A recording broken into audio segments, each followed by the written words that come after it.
as well as cilantro on this. So you can eat this with rice, or pwede siyang gamitin. You can use this to lettuce, i-wrap sa lettuce, or what you call lettuce wrap.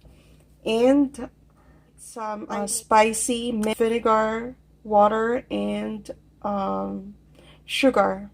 So yun ang mix. I'm gonna drop it here. It's really spicy, so I need rice for this.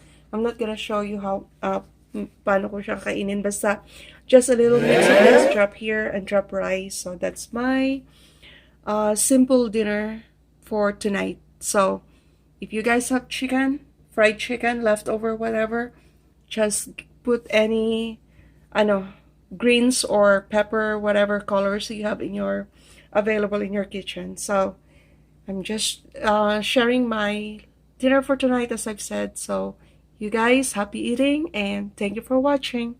Take care. Bye.